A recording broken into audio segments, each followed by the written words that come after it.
Assalamualaikum adik-adik. Semaneta punya eskul baru loh. Eskulnya asik banget. Kita bisa seru-seruan main air. Kita di sini gak harus bisa berenang. Karena di sini kita akan belajar bersama. Oke adik-adik, kita simak kegiatan kita. Oh, you make me wanna talk back to you. Say it like that. If I hate you, then find someone new. Baby, but you know I never will. No, so I choke you down just like a pill.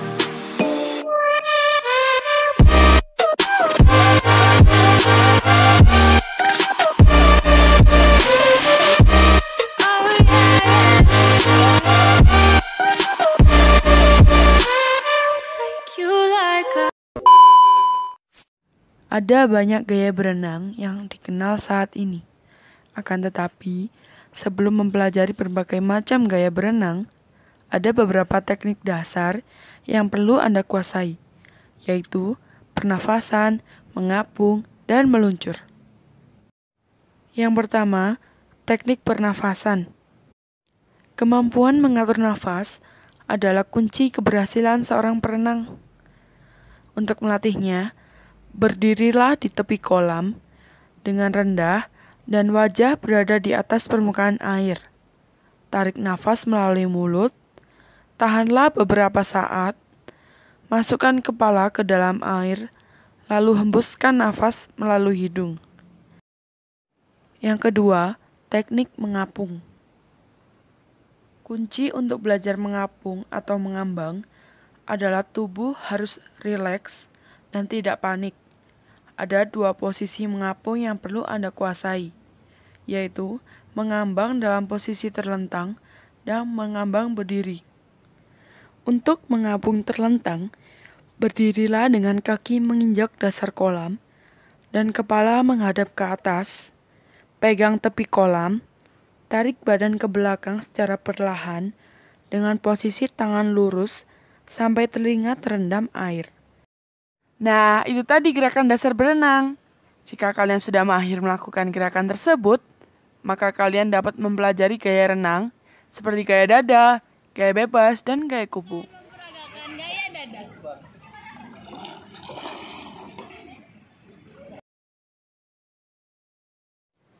Yang pertama, gaya katak atau gaya dada. Gaya berenang yang satu ini dinamakan gaya katak karena gerakannya persis seperti gerakan katak saat berenang. Gaya katak atau gaya dada adalah gaya berenang yang sangat populer untuk renang rekreasi, tetapi juga sering digunakan oleh para atlet dalam berlomba.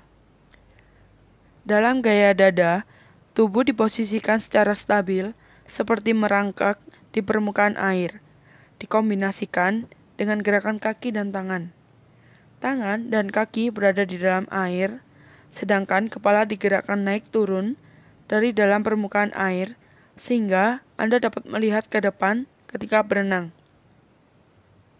Meskipun sama-sama menghadap ke arah permukaan air, gaya katak berbeda dengan gaya bebas. Pada gaya katak, tubuh selalu dalam keadaan tetap. Bernafas dapat dilakukan saat mulut sedang berada di permukaan air dalam waktu lama. Kaki dan tangan digerakkan secara bergantian. Pada saat kaki bergerak menendang ke arah luar, kedua belah tangan diposisikan lurus ke depan. Sebaliknya, pada saat kaki dalam posisi lurus, kedua tangan digerakkan seperti sedang membelah air, sehingga badan tertarik ke arah depan.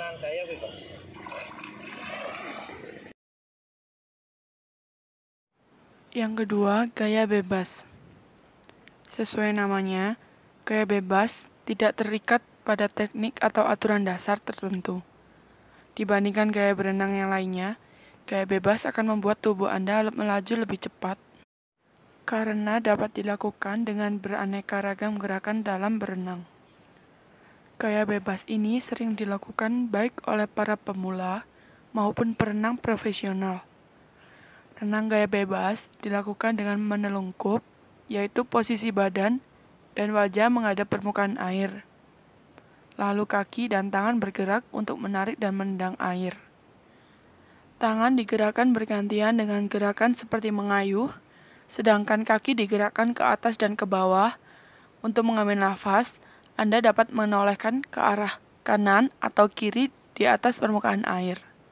Lakukan saat lengan digerakkan keluar dari air sehingga posisi tubuh menjadi Saya miring. akan meragukan gaya kupu-kupu. Oke, simak guys. Yang terakhir, gaya kupu-kupu. Gaya kupu-kupu diciptakan pada tahun 1933 dan merupakan hasil perkembangan dari gaya dada.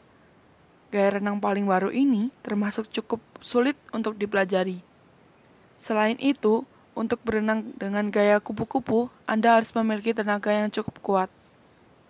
Pada gaya kupu-kupu, kedua lengan bergerak bersamaan dengan cara membentang, lalu mengepak untuk mengayuh ke depan. Gerakan menyerupai gerakan sayap kupu-kupu ini membutuhkan tenaga yang besar dan koordinasi yang baik.